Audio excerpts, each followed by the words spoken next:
आज एक स्टॉक में एक्सीडेंट हो गया और लोअर सर्किट लग गया। और पता है ये दुनिया की टॉप 30 आउटसोर्सिंग और ग्लोबल इंटेलिजेंट सर्विस प्रोवाइड करने वाली कंपनियों में से एक है। अपने ऑल टाइम हाई से लगभग 44% टूट गई, जिसमें आज 20% का लोअर सर्किट भी है। अब बड़ा सवाल यह है कि ऐसी किसी अच्छे बिजनेस में जो दुनिया के टॉप प्लेयर में आता हो, ऐसा क्या हो गया कि 20% तक गिर गया। वैसे स्टॉक का नाम आप कमेंट में जरूर बता दीजिएगा, पता तो चले। तो आज की वीडियो में हम पूरी स्टॉक की एनालिसिस करेंगे, सारे मेजर एस्पेक्ट्स को देखेंगे, ताकि जिनका पैसा लगा है उनको डिसीजन लेने में आसानी रहे और नए इन्वेस्टर को आइडिया क्लियर हो कि करना क्या है। तो ध्यान से सुनिएगा, तभी तो लास्ट में होगी भाई वाली बात।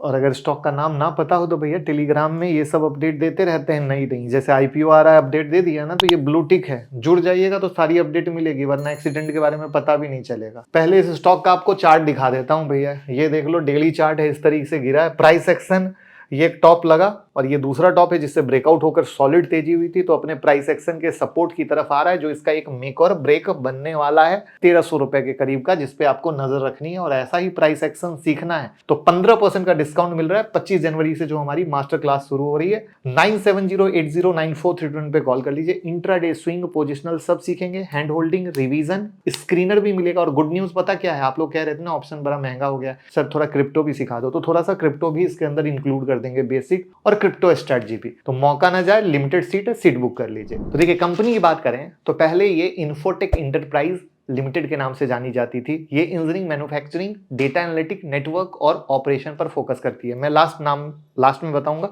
अभी पुराना नाम बताया है। अब आते हैं करंट सिचुएशन पे। स्टॉक के गिरने के पीछे 2-3 मेजर रीजन है, जिसमें पहला और बिग रीजन है रिजल्ट। कंपनी ने थर्सडे को मार्केट बंद होने के बाद दिसंबर क्वार्टर के रिजल्ट रिलीज किए और वो बिल्कुल भी अच्छे नहीं थे। तो चलिए देखते हैं कि भैया कहानी क्या है और क्यों बोला कि अच्छे नहीं थे। तो यहाँ पे सेल्स देखोगे तो सेल्स में इंप्रूवमेंट आया है। आप एक्सपेंस देखोगे, एक्सपेंस में इंप्रूवमेंट आया है, बट ऑपरेटिंग प्रॉफिट गिर गया और आप ओपीएम परसेंटेज गिर गया और नेट प्रॉफिट तो धम देवर गिर गया, सीधा 128 करोड़ 187 से क्वार्टर बेसिस पर। यहां पर समझिएगा कि Q3 में कंपनी के net profit quarter on quarter 31.55% से गिरे। ईयर ऑन ईयर की बात करें तो 16.33% गिरे।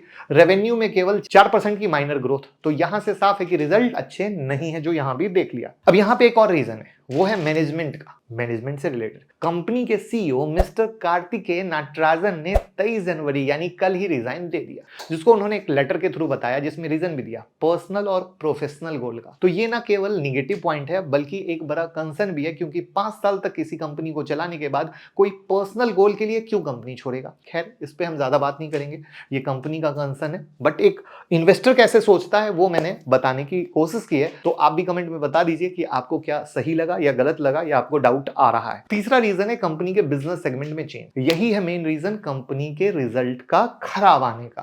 कंपनी अपना फोकस मोस्टली डिजिटल, इंजीनियरिंग और टेक्नोलॉजी पे दे रही है, अभी जिसका उन्होंने अलग सेगमेंट बनाया है। कंपनी का नाम पता है क्या है, जिसकी मैं बात कर रहा हूं, साइंट। और इन्होंने जो अब अलग सेगमेंट बनाया उसका नाम दिया है साइंट डीईटी, जिसमें कंपनी सेमीकंडक्टर, एआई जैसे फैक्टर पर फोकस कर रही है, जो फ्यूचर है। और यही रीजन है कि मार्जिन में भी लास्ट के 3 साल में लोएस्ट ओपीएम दिखा है, जो क्वार्टरली रिजल्ट में केवल 14% था। तो ओवरऑल बात करें तो सारे रीजन कोर बिजनेस से ही रिलेटेड है, ऐसा कोई फैक्टर नहीं है जो मार्केट ड्रिवन हो। तो ये कंपनी के लिए एक मुश्किल फेज है, बट किसी भी नए सेगमेंट में जब कोई भी कंपनी जाती है तो उसमें थोड़ा वक्त लगता है इन्वेस्टर को समझने में। अब ऐसे में सवाल है कि क्या है उम्मीद, क्या है फ्यूचर प्लानिंग कंपनी की, और क्या है मेरी बात, राइट। तो मैं अपनी बात करूंगा लास्ट में। तो कंपनी को अब उम्मीद है कि उनके डिजिटल इंजीनियरिंग और टेक्नोलॉजी बिजनेस से रेवेन्यू में सालाना बेसिस पर 2.7% ग्रोथ दिखेगी। कंपनी ने पहले 16% के इबिट मार्जिन का गाइडेंस दिया था, जो Q4 तक के लिए था, यानी अब इससे घटाकर 13.5% कर दिया। तो झटके पे झटका निगेटिव ही तो है। हालांकि मार्जिन गाइडेंस कम होने पर मैनेजमेंट ने खुद कहा था कि रेवेन्यू ग्रोथ गाइडेंस में कट प्रोजेक्ट में बदलाव की वजह से किया गया है, लेकिन आगे कंपनी फाइनेंशियल ईयर 2026 तक 16% के इबिट मार्जिन पर फोकस करेगी। तो ओवरऑल बात करें तो अभी की सिचुएशन थोड़ी निगेटिव है।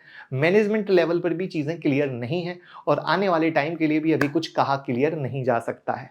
हाँ, मैनेजमेंट ने जो नेक्स्ट क्वार्टर के गाइडेंस दिए हैं उस पर हम फोकस कर सकते हैं, वो अचीव कर पाएंगे या नहीं। उम्मीद करता हूं आपको क्लियर तो समझ में पिक्चर आ ही गया होगा। बट अब करता हूं भाई वाली बात। देखो, कभी भी ऐसे बड़े पोस्ट से रिजाइन देना निगेटिव होता है, रिजल्ट खराब आना निगेटिव होता है, और साथ में गाइडेंस भी निगेटिव रहे तो और खराब होता है, और मार्केट गिर रहा और उसमें ये सब कार्यक्रम हो तो महा खराब होता है। और वही महा खराबी आपको किस में दिखी? वही महा खराबी आपको शेयर में दिखी। ये है पहला इंपॉर्टेंट पॉइंट। अब कैच करिए उससे इंपॉर्टेंट पॉइंट। ये जा रहे हैं सेमीकंडक्टर और एआई में अपना करने, तो नए धंधे में जब आदमी जाता है तो थोड़ा सा एक कंसर्न होता है, कैसे करेगा, किस तरीके से करेगा, रेवेन्यू आएगा कि नहीं। आप भी धंधा शुरू करते हो तो ऐसा ही डाउट आता है, ठीक है। तो वो कहानी में अगर ये सक्सेस हो गए तो आने वाला समय इनके लिए बहुत ब्राइट होगा। इसीलिए एक क्वार्टर या बीच के और सारे अपडेट पर नजर रखनी होगी, जिससे आपका पिक्चर क्लियर हो सके। और यहां पर 1300 का प्राइस एक्शन का सपोर्ट बन रहा है, तो कोई बाय सेल एडवाइस नहीं, बल्कि कैसे सीखते हैं, समझाते हैं, वो बताने की कोशिश की। और फंडामेंटल एनालिसिस ऐसे ही की जाती है। अगर आपको सीखना हो तो 15% का डिस्काउंट मिल रहा है, आप हमारे कोर्स को खरीद सकते हो 9708094331 पे कॉल करके, और वीडियो को शेयर कर दीजिएगा।